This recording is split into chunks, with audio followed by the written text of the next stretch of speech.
So what does it sound like when you combine a passion for music with the startup world? I tracked down the very busy Graeme Winder on the phone recently, who's going to tell us all about it.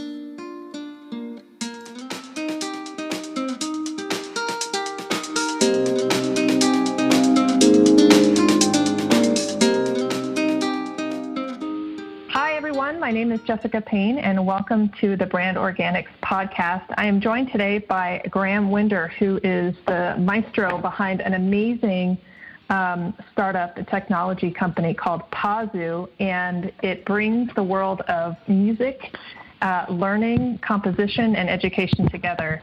So that is my humble definition, just to let you know a little bit about PAZU. But before I go on, let's go ahead and welcome Graeme to the show. Welcome, Graeme. Thank you so much, Jessica. It's a pleasure to be here. Thank you for coming on. And so for everyone listening, my goal of Brand Organics is always to try to introduce you to folks kind of in the trenches, doing the real bit. And Graeme and his team are doing amazing things.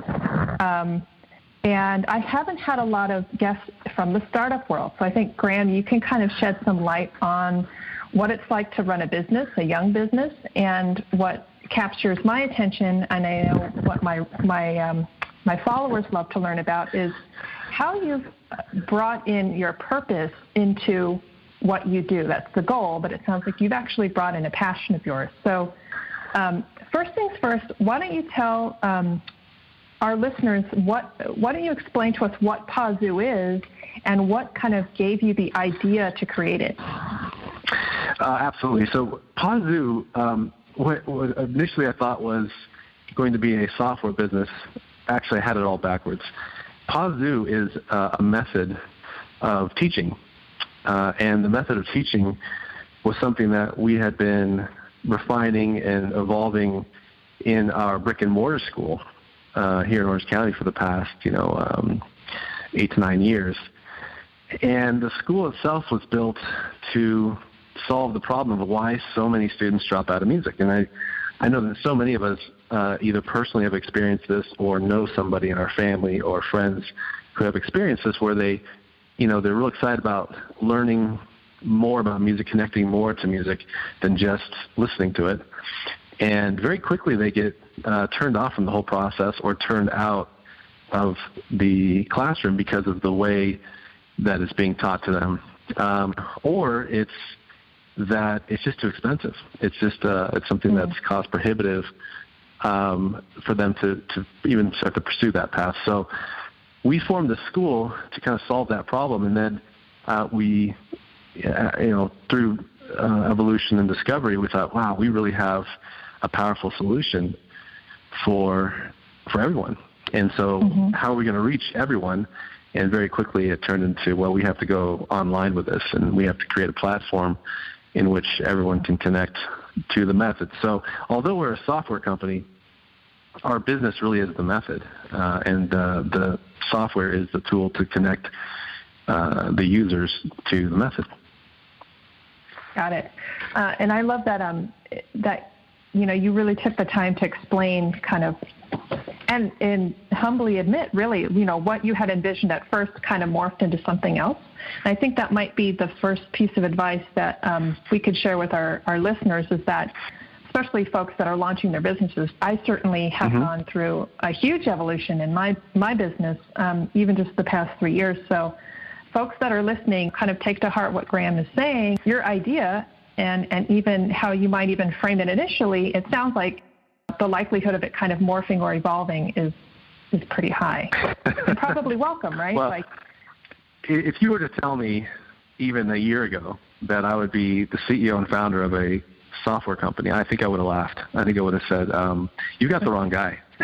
Right. Yeah, because you would have pictured like suit and tie or like Steve Jobs. I struggle to turn on my computer sometimes. I don't know the power button. Like, that's my tech stack does not run very deep. But I think it's really important for those who are starting out with new businesses and creating startups. I think it's very important, first and foremost, to identify the why, obviously, behind what you're doing, for me, I went through the pains of getting kicked out of that old traditional music teaching system. And I always learned differently. And so my big question growing up was, well, why isn't there a system or program that can actually utilize my strengths in music and not, force me into a weakness in a way that I just struggled with my whole life doing. And this was whether I was, 5 years old at home with a private lesson or I'm 20 years old in the lecture hall at the university. I experienced the same frustration. And so that set the table for, creating a solution to something I had gone through personally. And I think that's a great starting point for any young entrepreneur is, what's something that you've experienced directly that caused you a certain pain point? Like, for me, it was my desire and my love for music wasn't lining up with my development in music because there were so many limitations placed on the traditional method. So you start there with the why, and then you really have to identify what your strengths and what your weaknesses are. And this is kind of an ego checking process where you kind of look and say, well, I cannot be great at all things. And so let me identify what lanes I'm really strong in, and let me also identify where I need to bring in some help. Mm-hmm.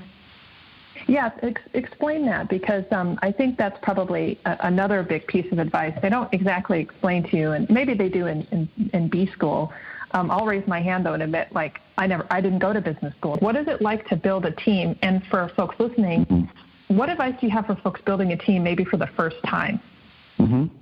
Well, I don't feel bad, Jessica. I don't have my degree in business either. In fact, I was the farthest away from business, if you can imagine that. So, don't ever let anything slow you down or stop you from reaching your goals. If you have a desire and a passion to do something in life, what's so great about this country, too, is that there's no boundaries to what you're able to do. But you do have to surround yourself with the right people in order to execute on that dream. And so it starts with your very first team member or co-founder or founding team or whoever you need to get started with. These people, what I kind of, again, I was real blessed with my first team member to come on board because he and I just happened to be in such alignment culturally. And I think that the business culture starts at the top and works its way down the ranks. And so if I brought in somebody who did not just filled a need, okay, so I obviously to have a software company, you need a very smart, tech administrator. And so I had to go out and find the best one, but it wasn't just the skill set that attracted me to my first founding member. It was actually his the culture that I wanted for the company. He fit perfectly. It was in such perfect alignment. And what that does is it just creates such a positive work environment so that you can get things done and you can hold people accountable in a good way, not in a bad way. And so I think choosing your first team member or team members is critical to your success as a startup, because if you've got people who are not in alignment, then everything becomes so much more difficult than it needs to be. And very quickly you find yourself spending a lot more time and energy and resources on stuff that just you shouldn't even have to do that. You've got limited bandwidth as a CEO and founder, so you got to really maximize every minute of every day so that you can develop the business as productive and quickly as possible. So it sounds like you're saying when it comes to collaboration, chemistry, it's all about chemistry, right? I ran an online poll, and the only reason I'm asking you is I ran an online poll a week ago, and I asked, when it comes to collaboration, what's more important, chemistry or results? And people voted overwhelmingly they said chemistry is just as important as results. And I actually thought people were going to say results. So I'm wondering, it sounds like your experience is supporting the chemistry argument, the fact that it's totally important, right? Not just kind of the success of your business, right? Yeah, I think, well, and that's interesting because I think that really what you need is you need to be a leader for these people in a way that you cast a vision for the company that they buy into. And I mean, when I say buy into, they believe it just like you believe it or close to how you believe it. So that takes care of the chemistry issue because what happens is you don't have to be, it's not like the personalities have to line up. It's not that because you might pass on some really talented people based on personality that maybe you shouldn't have. But the chemistry side of it is everybody on the same page with the vision and what they're trying to accomplish. And what you have there is you have this synergetic kind of web that is cast over your group. And so everybody is, and this can change. So you have to be really careful that as you're developing, you're keeping all your team members fully aware and you're very transparent with them on what is happening with the business so that, you stay as closely connected in that way as possible. So if you're casting the right vision and you bring on people who buy into that vision, then you're gonna experience a really positive, exciting workplace that everyone's kind of buying into. It's good. So everybody listening, take your time when choosing your teams, and it sounds like it starts from you. Like you have to believe and you have to have the vision in order to. It's sort of like if you don't believe your story, then nobody else will, right? Both kind of. Oh, exactly. And it goes back to the why. Why are you building this new business? Is it to, be financially free? Is it to, is it just strictly for profit, or do you have something deeper, more powerful? And what happens is that, and this is such a beautiful thing with a founder, is that when he or she has that core belief in what they do, then doors start to open. And those doors can be with business partnerships. It can be with finding the right team members. It could be with investors. It could be with, just when people hear you talk, their eyes light up because now it's contagious. It's like, oh my gosh, I'm hearing what this person's saying and I want to be a part of that. It's exciting. It's something that can do, a lot of good, make a lot of money, we hope, if that's, what certain people are looking for. But certainly from the founder, it's got to be one of those things where, and I have 3 levels of this. I have the first level is an interest. Okay, I have an interest in this business.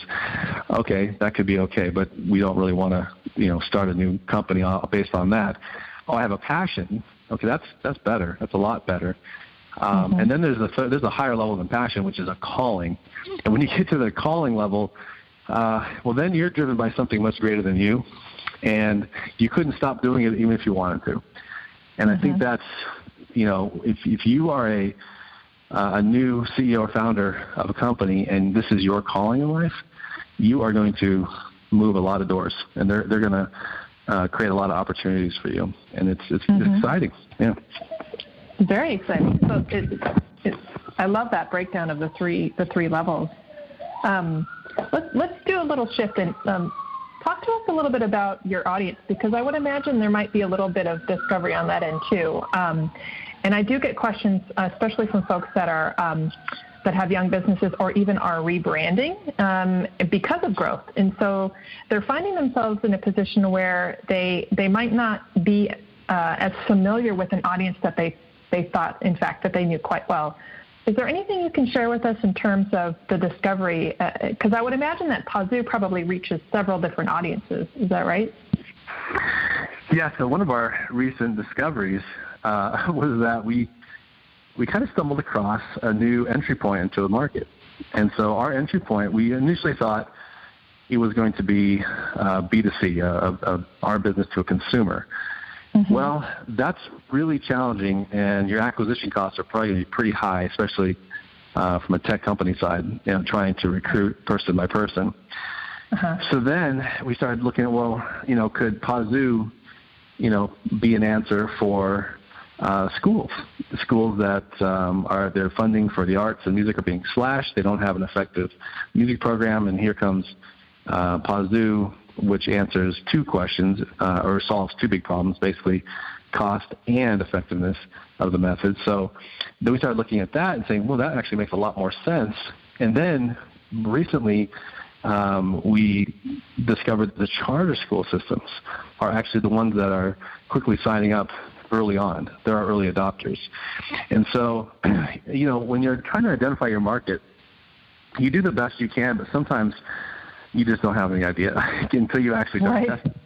And I think that's what happened with us. Was I thought initially, this is our market, and this is we think we're going to acquire this percentage of this market, and this is all great. But then when you actually get out into the streets and you're like, who's actually going to pay for this? Then you may discover that what you thought in the beginning, and oftentimes this is the way it is, what you thought was not really what is going to happen. And that's okay. That's part of the excitement of a startup. If you had everyone had the same formula and it all worked the same way, then where's the creativity in a startup? So the creativity of a startup is one of the most exciting things for me, because I really don't know all the answers. I really don't know what's going to happen until it happens to me. We've seen, and this is why a lot of, I think this is why a lot of startups struggle, is because they're so rigid to what they think this is the way it needs to go.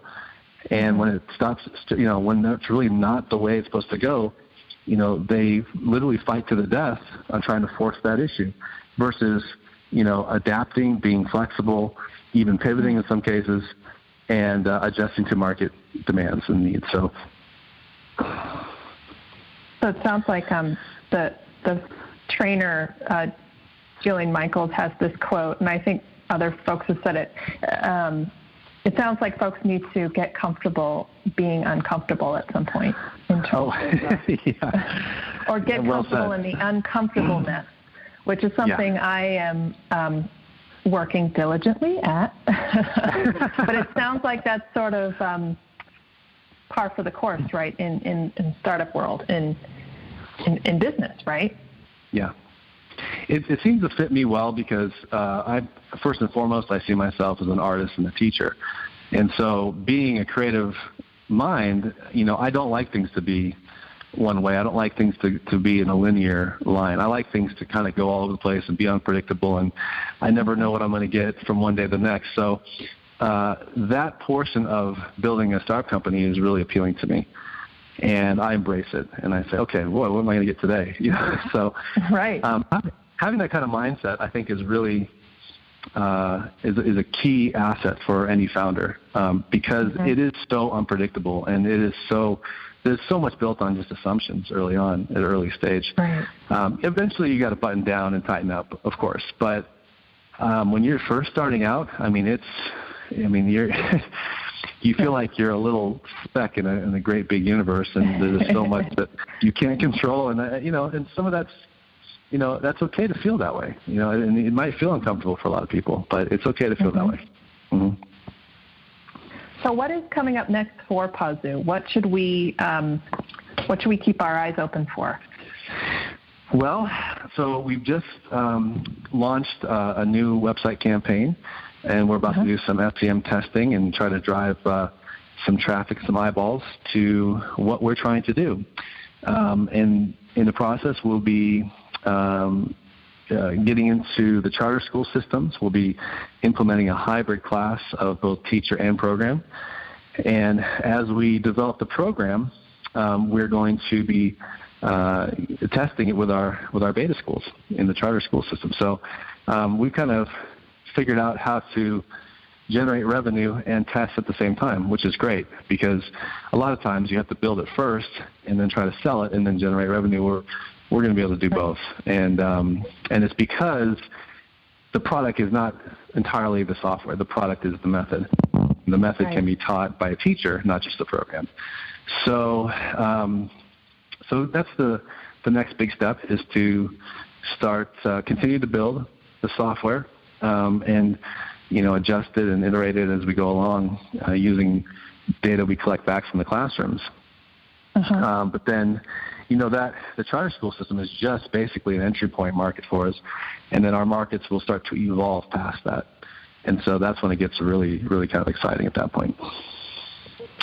Cool. So where can folks find out more information about PAZU? Yeah, absolutely. So you can go to our website. It's www.pazumusic.com, PAZU music.com. And we have this fun little program called the Music Mind that you can click on right away, front page.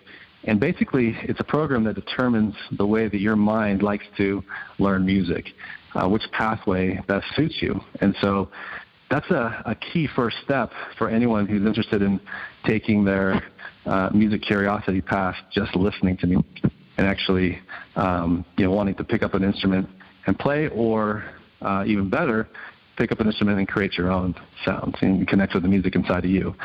So that's where they can go, PAZUmusic.com, and certainly can stay connected to everything that we're doing. And I would just like to say that I tried, I went through the Music Mind, and I have discovered that I am a listening. So I learn music by ear, which is really interesting because the last time I really touched sheet music, which for any of you out there who play an instrument or maybe you sang, I was in choir in high school, which I'm not going to tell you how many years ago that was, but it kind of made perfect sense because while I kind of struggled to learn sheet music and reading notes, but I do recall that the more I would hear, I would actually hear the music and actually watch my choir teacher played on the piano. I found that is how I learned. So, but it was really cool because I never put two and two together. I just thought that was the traditional setting of how I learn music. Right.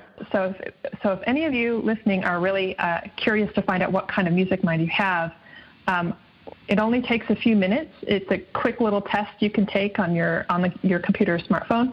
But I think the easiest thing you can do is walk away today and know a little bit more about yourself. So that's my plug because I found the tool really interesting. I love taking little tests.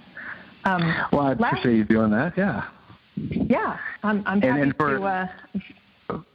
For your ear pathway, see now the program will be able to take you all the way down your strength, and so to the point where you could hear any music and sit down and start to play it instantly. And of course, that's just going to wow your friends, but it's also really exciting for you because now you can play anything you hear, and that's just a liberating, wonderful musical experience all around when you can do something like that. That's the dream. One day I'll be able to play Superstition by Stevie Wonder on a little organ. You start with a tough one. Yeah. Hey, I like to aim high, but it's one of my favorite songs, and it was always my dream to get that little that riff that kicks off the whole song. So if I can master like those 12 notes, I might end up playing it. But lastly, folks might be wondering, what does PAZU mean? So PAZU, it means the music in you. That's what PAZU means. And we've got a lot of fun things built into that word. We've got a program called PAZUtive Music. That's creative music that's inside of you. There's a lot of fun things we can spin off that word PAZU, but we like that word. It's fictitious in its origin, but it's very friendly for our market audience, younger kids, and also it's nice for the global market as well that we'll eventually be tackling down the road. Sounds great. So everyone, if you're interested in PAZU and learning more about it, just to see what Graeme and his team are up to from a business standpoint, or if you're totally curious like I was to figure out what kind of music mind you have, go to PAZUmusic.com and just watch this space because I think we're going to see some really great stuff come out of PAZU. And maybe it's going to show up in a school near you. So your kid might come home and all of a sudden be wailing on their iPhone playing some music. So Graeme, thank you so much for joining us today. And everyone watch this space. And, maybe in a couple of months we can have you back on, Graeme, and you can keep us updated on the fast-changing world of startups because it is something that I think fascinates a lot of people. Well, I'd love to, and thank you so much for having me on today, Jessica. I really appreciate the time. Great. Thank goodness for technology and the power of phones and conference calls. That was the only way I could get a hold of Graeme. He's very busy along with his team. So stay tuned as I'm going to be featuring a lot of guests who are going to be either calling in or joining me right in my studio on the Brand Organics podcast.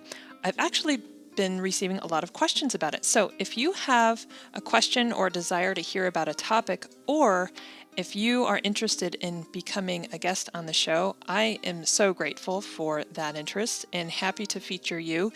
If you have a desire to talk to people about authenticity, business, brands, or even social media. To get in touch with me, the easiest thing you can do is go to my website. That is jessicapayne.us, where you can also subscribe to this podcast and recommend it to other friends. Otherwise, you can find me right on social media on Facebook, Twitter, and Instagram. Till then, thank you so much for listening, and I will see you next time. Bye.